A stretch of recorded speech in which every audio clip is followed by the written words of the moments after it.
Hello, this brief vodcast is more about um, strategy than it is about any particular topic.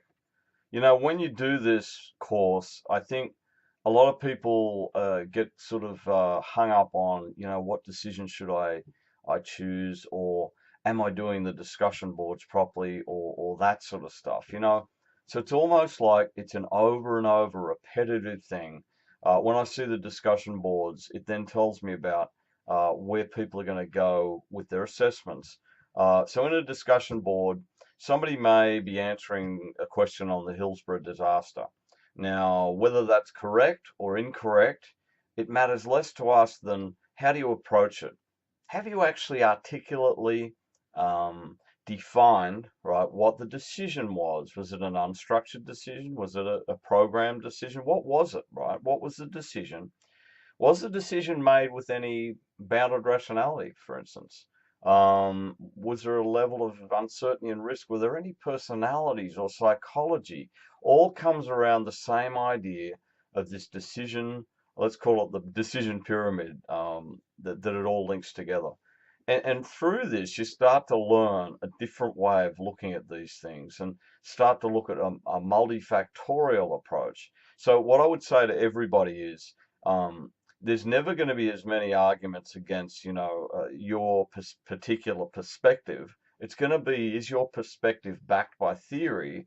And it could even be that in any of these things you're doing, you could say something like, this could be seen as a case of bounded rationality, in brackets Simon, comma, 1955. However, Markham, 2012, or something like that. I didn't do it, but actually controversially disagreed with what Simon said.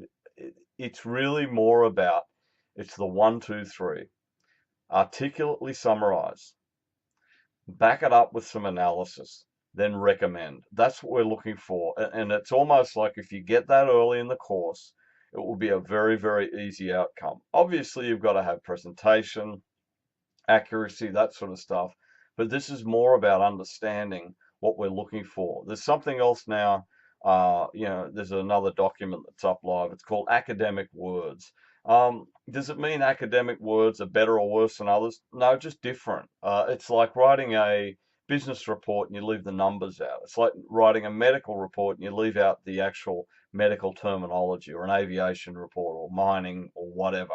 In academic world, it's very direct writing, extremely direct writing. We don't want passive language.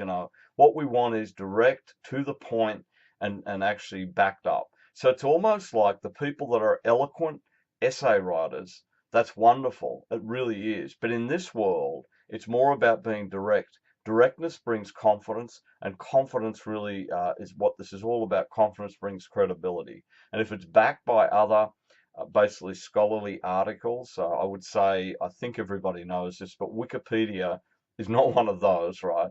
We're talking about getting into the journals, and there's literally thousands of them out there, and starting to look at somebody that may have had a similar decision, but it's all around the theory that you're learning.